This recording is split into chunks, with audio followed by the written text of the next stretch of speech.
started. My name is Garrison, and this is Effective Altruism NYC meetup, and we're also at Enigma, which is the company that I work at. So thank you for them for letting us do this. There are bathrooms in this company, so there's a single stall, any gender bathroom right over there, and then around the corner from where you came in are the rest of the restrooms. And so yeah, today we're just doing like a get to know some cool EA NYC members and affiliates, and a little bit about what Effective Altruism is if this is your first meetup. I like to think of it as is this on? Hello? Yep. Yes. All right. I like to think of it as a philosophy and social movement of people who are trying to do the most good with their time and money, using evidence and reason to inform their decisions. There's a lot there. Some people really care about like global poverty. Some people really care about like animal welfare. Some people really care about our future. Some people care about all of these things in different degrees. And it's like a really cool group of people that give a shit, and really happy to be a part of it, and happy to see you here, especially if you're new. We have some events, every 2 weeks or so we have something, often here, sometimes at the departments. Some upcoming events on September 11th, we're going to be hearing from Rob Long on AI safety, and from the executive director of the Animal Charity Evaluators, Leah Edgerton, on September 24th. Then Marcus Davis from Rethink Priorities on October 2nd. All of these are found on our meetup page or our Facebook group. So if you're not a member of either of those, you can join and get informed about what everything is. And one other thing is that we're planning an EAGX, which is an EA Global X, kind of like TEDx conference in New York. In the future, we need volunteers. So if you or anybody might be interested, you can find more information about that in the Facebook group. And yeah, so today, like I mentioned, we're going to be getting to know some of our members in a little bit more detail. And there's going to be a short intro for all of them, I think. And then, yeah, afterwards we're going to be hanging out, socializing. So stick around. There's no curfew here. It's just like whenever I decide to go home. It's pretty late. So our hosts today are Jen and Diana, and I'll let them introduce themselves. Thank you, Garrison. Also, I'm going to start by giving Diana the other mic, because if there are problems with it, you want to zoom in later. Okay. Is this loud enough by the way? Yeah, can you hear me? Yeah, there's a lot of people. Could you turn it up a little bit? It's a little low.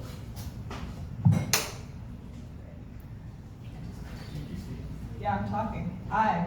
Yeah, it's getting better. Better? Okay, great. Yeah, so for those of you who read a description of what this evening is about in advance, you have some idea, but to add to that, and for those of you who just dove in fully, blindly, I respect that also. Basically, the idea is there are a lot of happy accidents that happen at these meetups. There are really interesting people who you will meet who know a lot about something that you have never thought about before and can broaden your horizons. And this panel is just a way of encouraging chance a little bit. So maybe one of these people is the people that is the person you should be talking to tonight, and this will be the start of that conversation. And it's up to you to continue it later. We'll have plenty of time for that as well. But that's the big idea. Diana and I are going to be doing the interviews here. I guess I hadn't thought about this, but I guess we should. Is someone else going to help with timing? Are you helping with timing? Jacob's helping with timing. Team Diana, Team Jen. We're not opposed to one another, actually, but we're very in favor. Yeah. So in any case, we have a lot of people here who we are very impressed by, and I think you will be. All right. Yeah, thank you so much, Garrison and Jen. I just want to welcome newcomers and oldcomers and in-between-comers alike to this meetup tonight.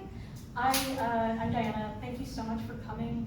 I just wanted to give a quick intro and say I've been coming to these meetings for about 2 years now, and I really, really enjoyed them.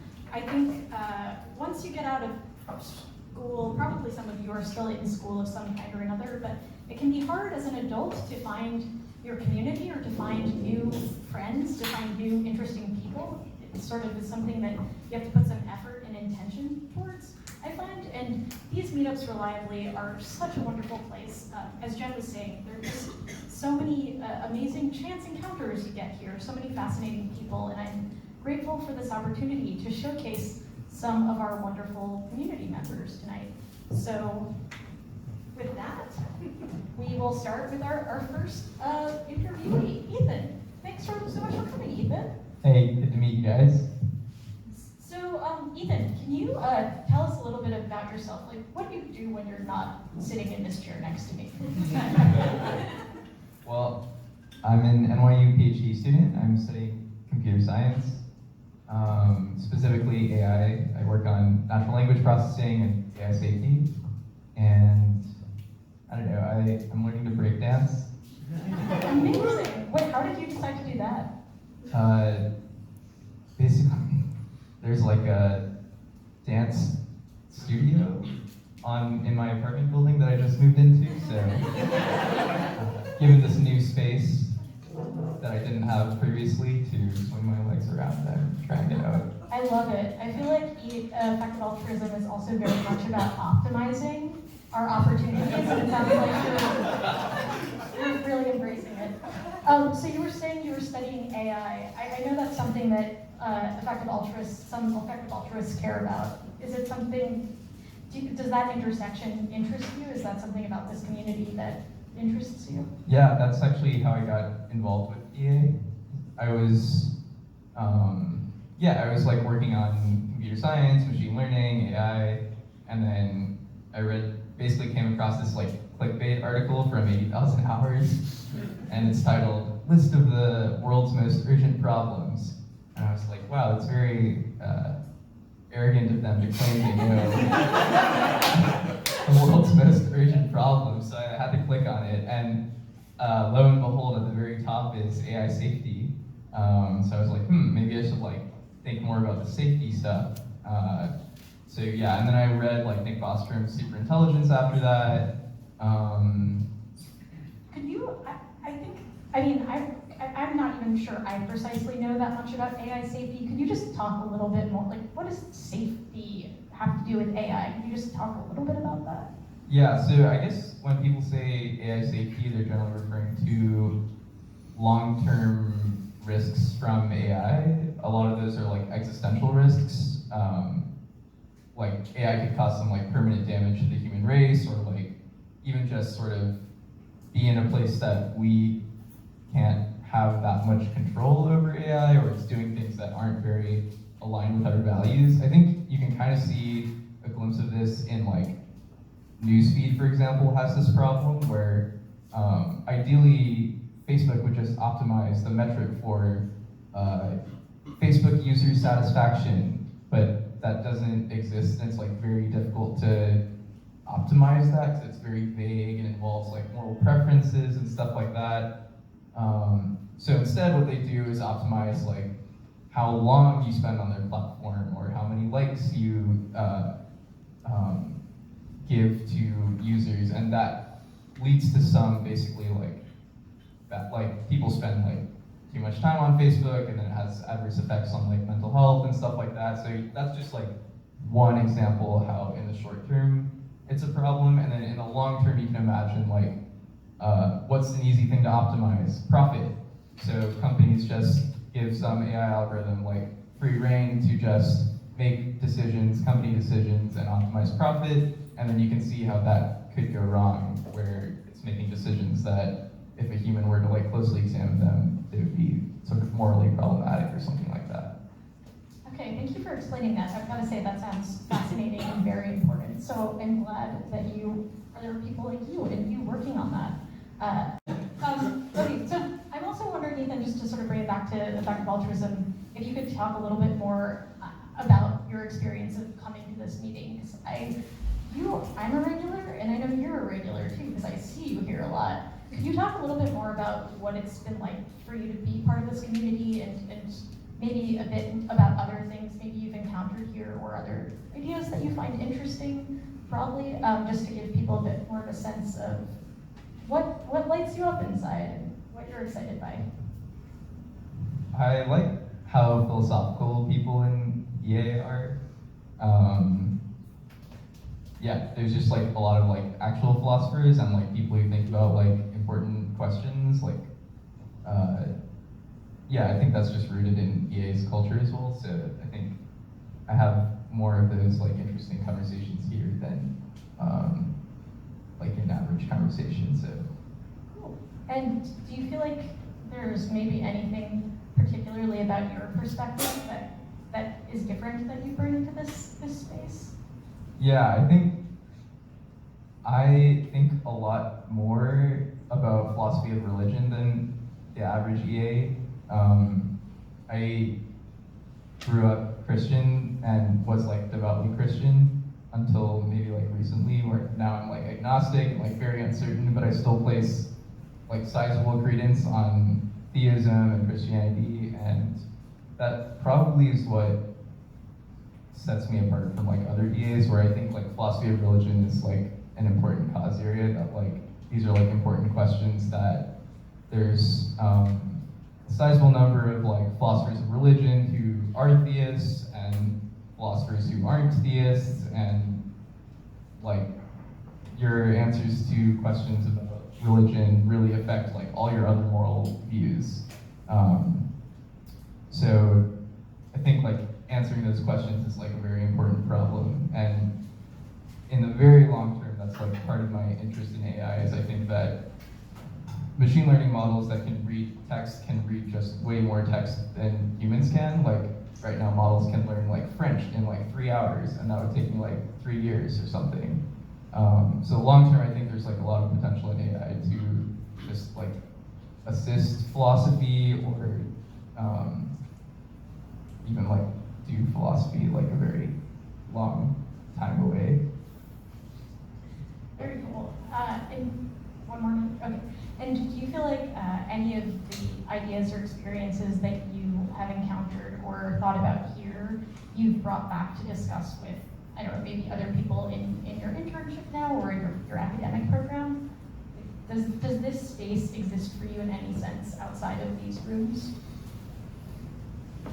I definitely think about the conversations I have here a lot, and like want to bring people here. And I don't know, there's probably, I don't think of a specific instance, but I know like a lot of my conversations with Adam is like also part of EA. I think we met through EA. It's just like carry over into like my other conversations, like I don't know, explaining to my Christian friends that there are ways to get to morality from like even if you're an atheist or something like that. Cool. Well, thank you so much for sharing your perspective and for being here tonight. Thanks for having me.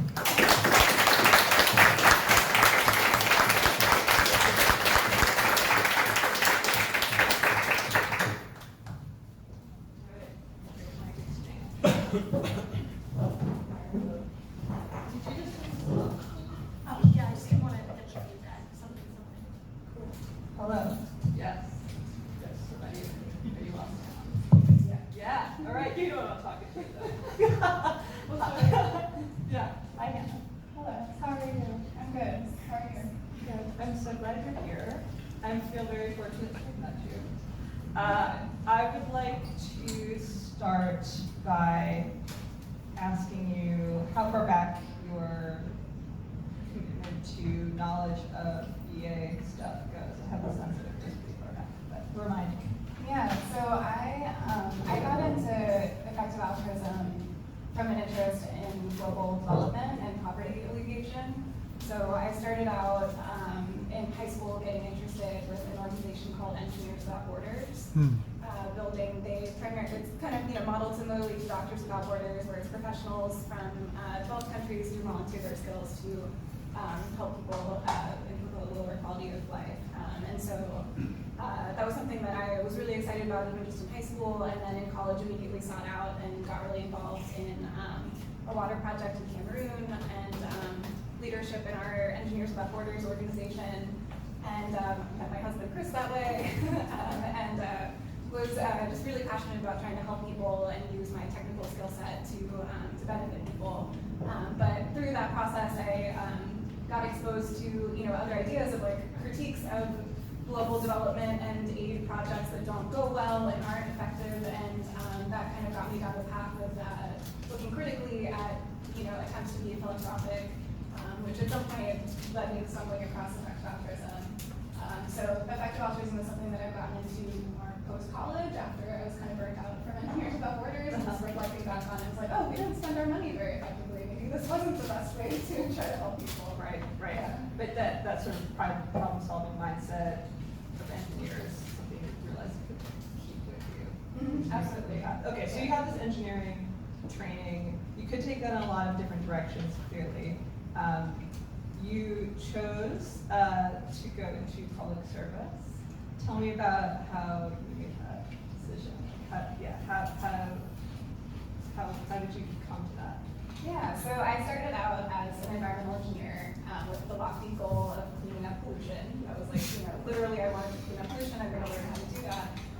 I was working in engineering consulting for a while, like working for public utilities on water and sewer master plans. And along the way I just started to feel like I wasn't getting exposed to enough of the decision making that my clients were doing kind of behind the scenes. Example of that was I was building a sewer model for the city of Douglasville, Georgia, which is outside of Atlanta, and we were building out a plan for connecting this brand new suburban development, which was like way outside of downtown with sewer connections, which the city was going to pay for. And I was just like, how was this decision made? A lot of people realize this isn't the most sustainable way to develop. Like, who's deciding where money should go and what the government is willing to pay for? And so that got me interested in like policy and economics and urban planning, and wanting to be on the inside of decision making and understanding like, these governments that we're paying taxes to, like how are they choosing what they prioritize and like how are those decisions made? So that got me into urban planning and public service. So it sounds sort of like the messiness of the public sector was something that your eyes were wide open about that to begin with. It didn't scare you off. Oh, definitely. Yeah, It was something that I sought out 100%. Right. I also had a very formative internship at a tech company. I had an internship at Uber, and I was there during the summer of the Uber de Blasio capping Uber's growth showdown in the San Francisco headquarters, and that was also like a pretty disturbing experience for me because I heard a lot of people criticizing the New York City government pretty ignorantly about government's bad and broken, and I felt really uncomfortable with people criticizing government from the outside when they're not informed about it. And so that was also a really big experience for me, where it's like, I know that it's not perfect, I know that there are a lot of things that don't operate well in government, but I want to understand why. I want to know what those constraints are firsthand and see if I can help make it better. Right, yeah. That makes a lot of sense, and I think that it is maybe a cognitive bias that some people, even in the EA community, hold, thinking about the public sector, think about it being too messy to possibly peek below the surface, but yeah, I'm really glad that you are. And so could you talk a little bit more about sort of what it takes, from your point of view, to get things done, in the environment that you're working in, and maybe some things that are surprising. I don't know, just continue to sort of enlighten us on this topic a little bit. Yeah, definitely. So I would say that to survive as a public servant in government, you definitely do have to have patience.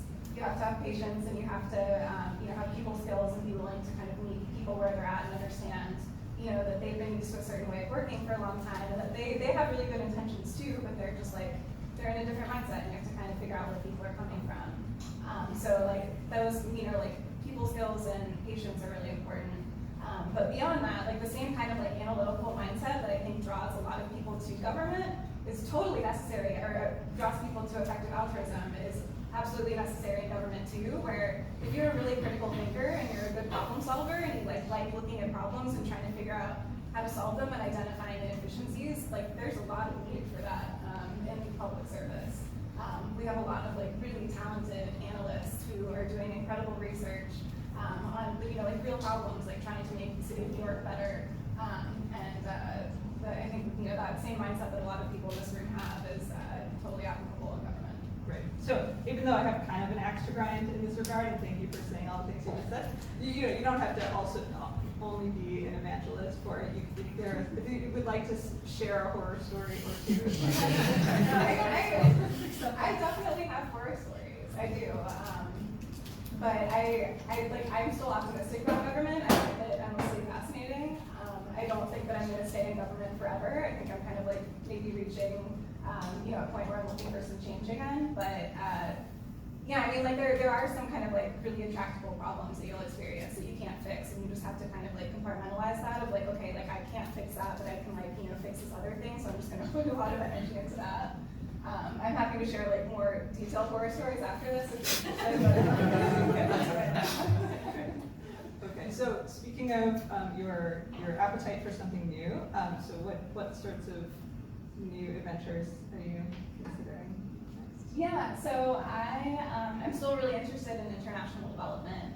I think that New York City, you know, is an incredible place, but does have a lot of like extreme income disparity. There is a lot of poverty here, and there's a lot of room for government to provide better services here.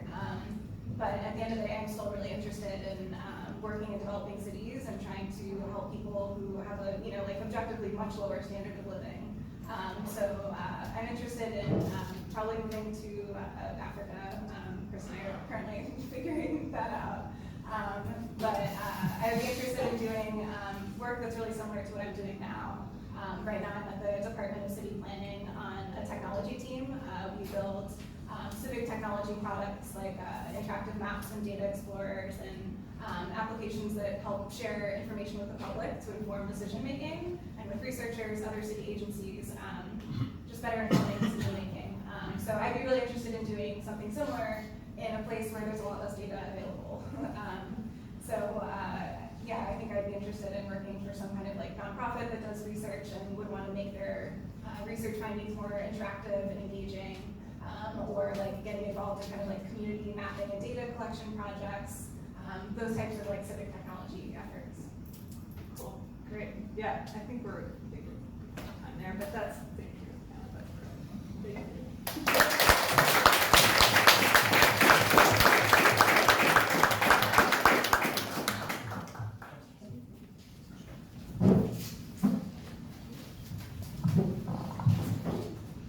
Hello. Is this working? Yes, it is.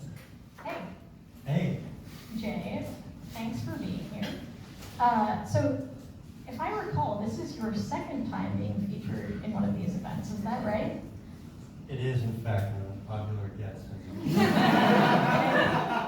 I'm just delighted. I can't wait to hear. So, before we jump into sort of my ulterior motive, what I would love to focus on with you, I would just love to know like a little bit about you and what you do with your time. Sure. So I spend most of my time these days as a lawyer suing factory farms, which gives me joy every time I say that out loud.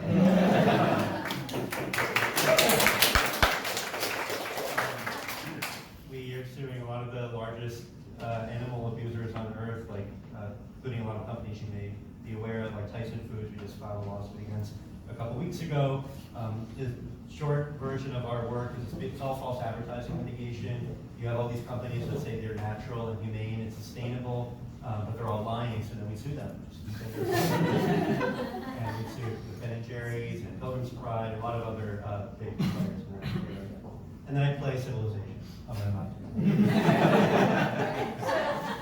So, in order to get you away from the suing of the factory farms and the civilization, I feel like there are other things that you devote your time to probably need to be pretty important to you. And I'm wondering if there might be something else that you've given some time to lately that maybe, or just those two things. Really? So, a little birdie told me that you donated a kidney to a stranger recently. You know, I think that's right, actually. Would you just tell me, like, how did that idea come into your mind in the first place? When did you start thinking about that? I don't know, some of these, weird people in the effective altruism community that started talking about it. And, I think the first time I came across it was probably like 3 or 4 years ago on the EA forum, or maybe it was even the effective altruism Facebook group, which I have long since stopped being part of. But yeah, I heard about it a few years ago, became interested in it, and then heard about it again when Dylan Matthews, a writer at Vox, who's also a member of the EA community, wrote about his experience. And then somebody that played a big role in this was a guy named Josh Morrison, who has an organization called Wait This Hero that's focused on promoting altruistic kidney donation. It's also, I believe, identifies as an effective altruist. So you started thinking about this, or you got exposed to this idea like 3 or 4 years ago, and you started thinking about it. when did this get set into motion in a real way for you? So in 2016, I started the process of actually going through, signing up and started filling out the paperwork. But I was defeated by the amount of paperwork, which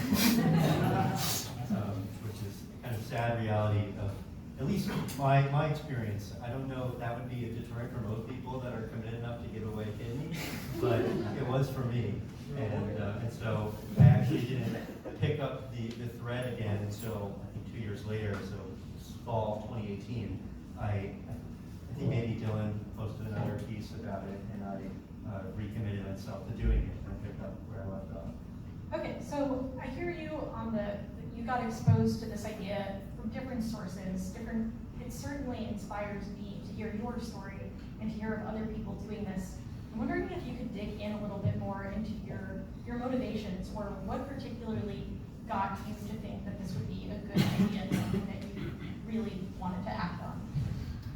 Sure, so, I mean, I think it gets to the reason why I became an effective altruist in the first place. When I learned about the fact that you can, that you don't actually need more than one kidney, and that it doesn't really have any impact on the long-term prospects of your health and quality of life, but that it literally is maybe it's the difference between life and death, or extremely poor quality of life on dialysis versus normal life with a kidney, and can extend someone's life by 10 years. It seems like morally it was like the obviously correct thing to do. And I'm an animal rights activist because for the same reasons that I'm donating my kidney, I just think that we should try to devote our lives to helping people who are suffering and who are worse off than us. And if you can make a relatively small sacrifice for a huge gain for somebody else, that's the right thing to do. But Jay, what if your dad needs a kidney in the future? What about then? But in all seriousness, I'm wondering if you could talk about But is this not something your father said to you? My dad is very selfish. He wasn't worried about his need for a kidney, but everyone else in my family, apparently, I have an obligation to keep my kidney for them. But, I mean, basically my answer to him was, the rest of you people in the family, I'm sure, will be willing to donate kidneys. But I'm probably the only one that's going to donate to a stranger, and so I'll be the stranger donation guy. And if someone in the family needs one, I'm sure there'll be lots of folks in our large family who be willing to step up. Furthermore, the National Kidney Foundation, I'm blanking on the name of the organization right now. The organization that there's a new program for people that are altruistic kidney donors that allows you to sign up anyone in your immediate family to get on like an ultra priority list for living kidney donors if you want to donate. So everyone in my immediate family is going through the process now to be able to get a kidney if any of them needs one. So that was another bit of a consolation for the folks in my family who are working. Also, I will say this as a practical matter, my dad and other people in my family were very freaked out and telling me not only was this not a good idea, but it was immoral for me to do this. Until they found out that it was a 14-year-old kid that was going to get a kidney, and then everyone immediately melted and said, okay, never mind. Personally, I don't think that should make a moral difference, but I'm glad that that was made a difference for them. Yeah, and I feel like another thing that I've heard about that could be a benefit with altruistic kidney donors is this idea of a chain of donations being set off. Can you talk a little bit about that? I am the worst at explaining this, Okay. so hopefully someone else can do a better job. But the gist of it is that at any given time, there's lots of people that want to donate their kidneys. Actually, just as I was talking about with my family, there's lots of family members that want to donate to someone in their family, but they're not a match. Or it could be a friend that wants to donate to a friend, but they're just not a match. So you have all these people that are kind of waiting to give and looking for someone else that is a match for their person that they want to donate to. And so there, at any given time, there's could be hundreds of people that are kind of in this system waiting for someone to come along that's a match for the person that they want to receive a kidney. But for whatever reason, and I really need to get a better handle on explaining this, you often need someone to step in who's basically willing to donate without anything in return, without getting anything in return. Someone who's willing to donate who doesn't have somebody that they need to get a kidney, who can start this chain in motion and then allow for all of these different pairs to start transferring from person to person. So, as I understand it, your kidney donations set off one of these chain effects? Yeah, so 5 surgeries ended up taking place as a result of this, Wow, that's awesome. including mine. Whew, yeah.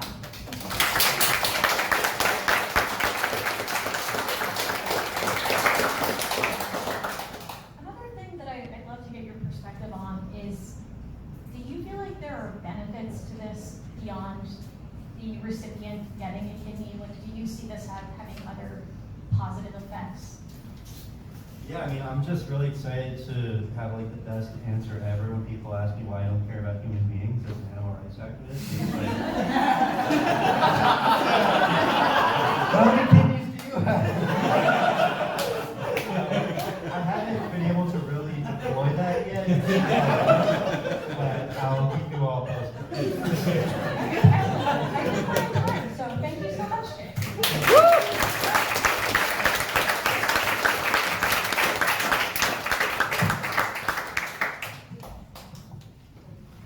All right, that's tough to follow up. Right? Yeah, I was gonna say.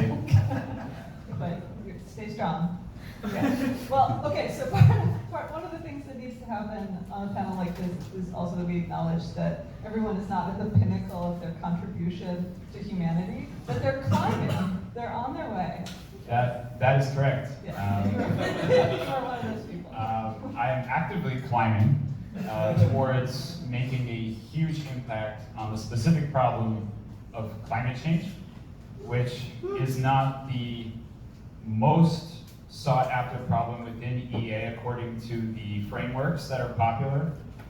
But I maintain that it's a very important problem, and there may be people who interact with the movement who have skills that can be applied to solving this problem that might go then work on it. And that's something that's pretty exciting to me. That's great. That's great. Well, so when you first started coming to EA NYC events, what was your state of mind? Were you just pure exploratory? What kinds of questions did you have? Yeah, so I was working as a mechanical engineer designing air conditioning systems, and that was intentional. I went into that field thinking that I could effectively reduce carbon emissions by making buildings more energy efficient. And I still think there are ways to do this, but at the time, and this was probably about a year and a half ago at this point, a little more, I was just very frustrated. I was on my second job in that field. The first job was truly terrible in many ways. And the second job was better, but I still felt like I set out to, fix climate, and I set out to be happy, and I achieved neither of those two things with the jobs that I was doing and the skill set that I was building. And so my friend introduced me to The Most Good You Can Do by Peter Singer, and I was hooked. And I read Will McCaskill. I started coming to the meetups and started thinking, what can I do to satisfy those two desires I have? One is be happy at work, and the other is actually fix the problem I'm trying to fix more effectively. Would you like to say more about how terrible your? Oh, yeah, okay. I mean, if you would. Yeah, I'll say two things. The first is in terms of the just personal mental health related aspects of career. I do remember a Wednesday night. It was 9 p.m. and I was walking from a client meeting back to the office to get stuff done. And I remember just going south on Fifth Ave and just crying because I was so stressed about the job I was doing. So that's a moment that should motivate anyone to think about what they're doing from day to day, whether or not it's helping anyone, just for themselves, So that's important. The second thing is there are a lot of lies about sustainability in the construction industry. And I know that from very specific domain knowledge, specific experience of just dealing with some of the systems that have to work together to construct buildings. And I think I'll say in general, without naming out specific like previous managers and previous projects that I've done, that I've kind of got the sense working in that field that a lot of the time the truth about actually reducing emissions or actually trying to do something at all about the climate is just completely lost, and the advertising that it in fact is doing something effective is very successful. And over time, that really felt kind of dark to be stuck in that if I didn't have a meaningful way to contribute. So, in your journey of exploration about how to get away from that and into something that felt more real and authentic and effective and all the values that you actually wanted, how seriously were you considering abandoning climate change as a cause area altogether? How radically were you considering changing your career? Well, I definitely thought seriously about saying, well, I've been a climate activist for a long time, but I thought seriously about jumping into another cause area according to some of the EA writings. I thought about trying to jump into earning to give to public health charities, or earning to give to another cause area like pandemics, or trying to get into software to work on AI. There were a lot of things that sort of crossed my mind when I was initially exploring about what best to do with my time and possibly my money, or some combination of the two. Yeah. Well, right, and you're a young man. Yeah, so you I know thought, that yeah. 80,000 hours has helped me sort of contextualize where I am in my life. And I understand that there's a lot of exploring left for me to do, and hopefully there's a lot of time left for me to explore. And that the biggest impact I have may yet be later in my career. And that right now I actually do owe it to myself to build skills and meet people who care about solving really pressing problems and learn from them. So when I say that I'm actively climbing, that's sort of what I mean. Right now I'm building skills and meeting people that can help me fight climate change effectively without being cemented on a specific way to do it as of right now, but I do have some very, very interesting ideas if anyone wants to come talk to me specifically about that. Yeah. So I know you've made a big change recently. Yes, I got my license, so now I'm a licensed professional engineer in heating, ventilation, and air conditioning. That's a piece of career capital, as 80,000 hours would put it. And I left my job in that industry and recently started a full-time software boot camp. My short-term goal is to have some more income to donate to effective climate organizations, and my long-term goal is to work on analytics for carbon emissions, to help organizations such as large corporations and governments emissions through tracking tools, which is something that I think is very missing in the discussion of green construction. Yeah, great. So, anything else you want to reveal about yourself? Secret? Now's your time. I don't know. I've been excited about some of the things that I've read. Wait, is it like EA or not EA? Oh, preferably not EA. Oh, okay. Yeah, I've been getting into hot yoga. Nice. Okay, very good. Pretty great. Yeah, I mean, I think romance also bloomed. Oh yeah. I just moved in with my girlfriend in Queens. And she's also she's a very ethically focused person as well. She's in law school and wants to go into the public sector and use her skills effectively. And she's exploring that actively. So there's a lot of great conversations happening from across the aisle on those two worlds. So. Yeah. Okay, so that's how you do it. Okay. Thank you so much.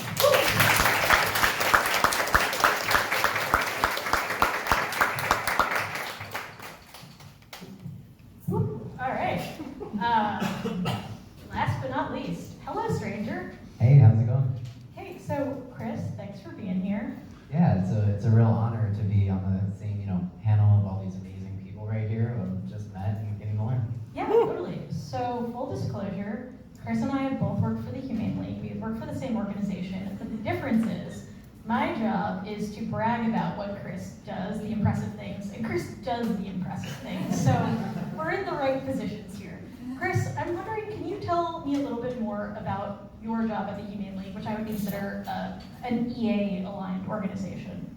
Yeah, 100%. That's one of the things I love about the Humane League is that we really do take the tenets of effective altruism and try to actively apply them to our work.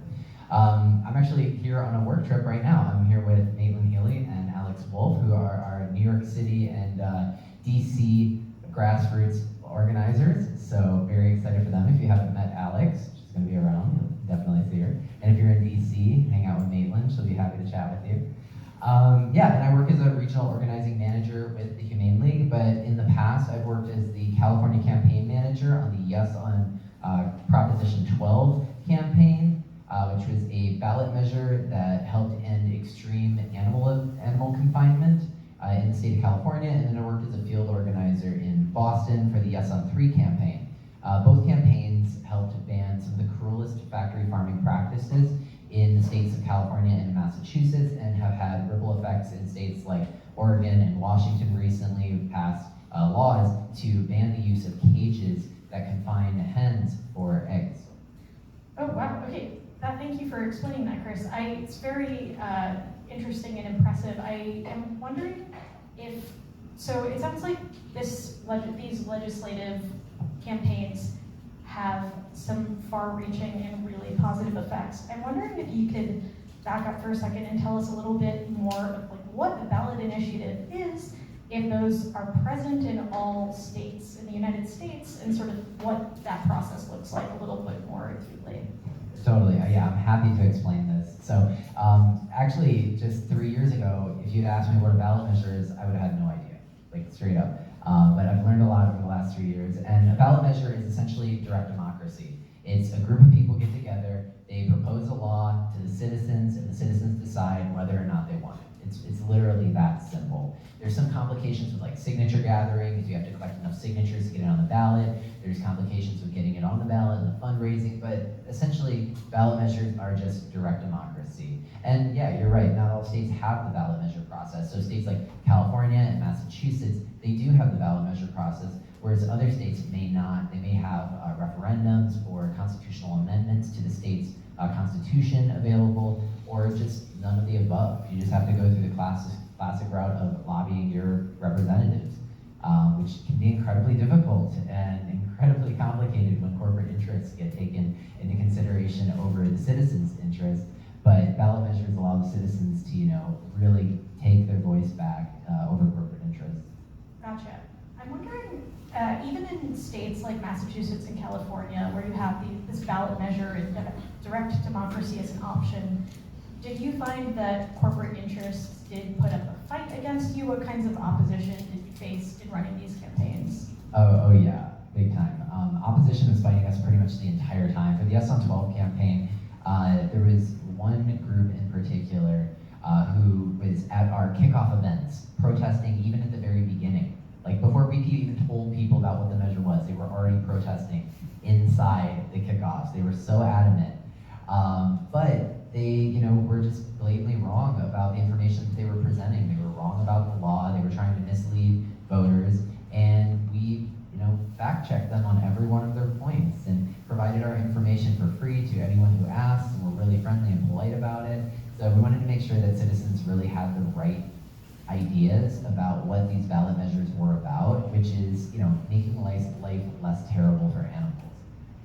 Yes on 12 affects, more than 13 million animals each year when it goes into effect. And that's an incredible amount of efficacy for such a short-term investment. I mean, it's a year and a half of like many people's lives, but the effects of these ballot measures go on continuously over time and also have that ripple effect. So while there is opposition, the foundations of what we're advocating for, which is simply animals should be treated better and not kept in tiny cages so small they can't move, it's pretty obvious when the average citizen hears that what they want to vote for, and that's the animals.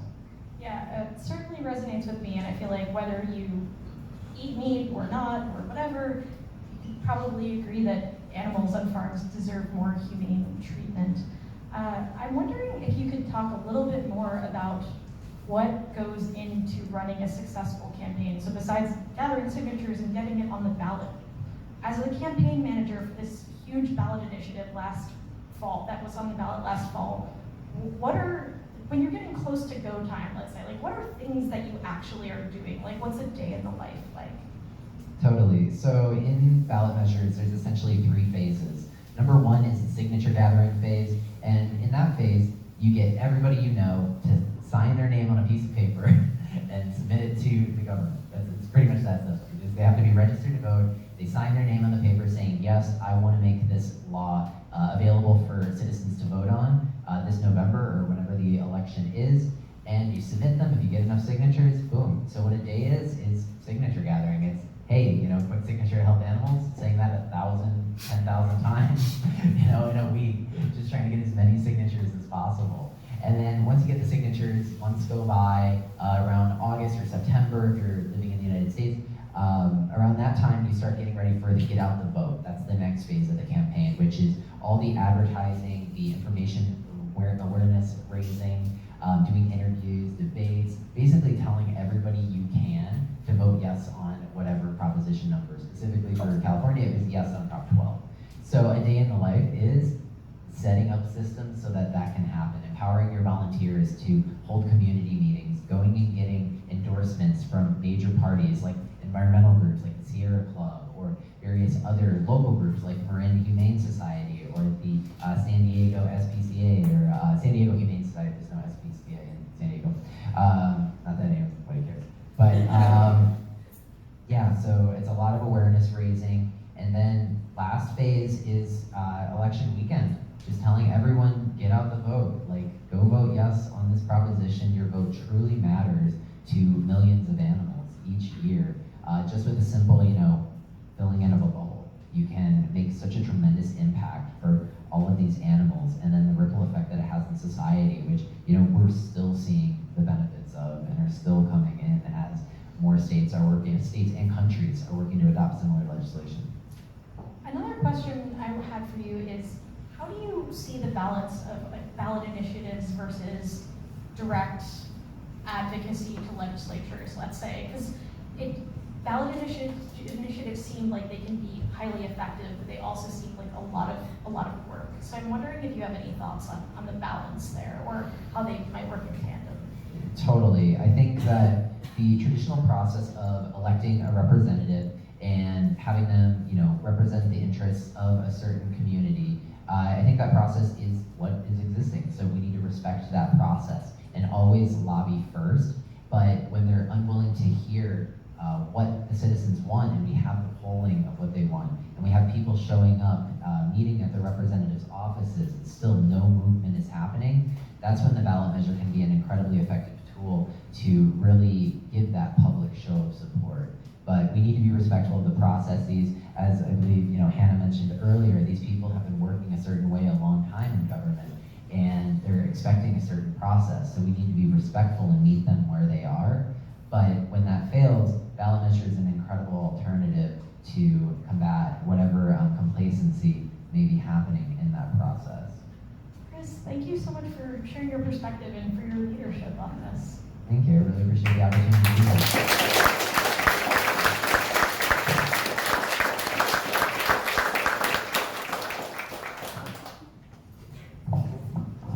All right, apparently it's over. You want more? No, this is great. So yeah, everybody, you're welcome to stick around. As I mentioned, September 11th is Rob Long on AI safety. There's a few others. If you want to see those, just check out the Effective Altruism NYC Facebook group or the meetup group.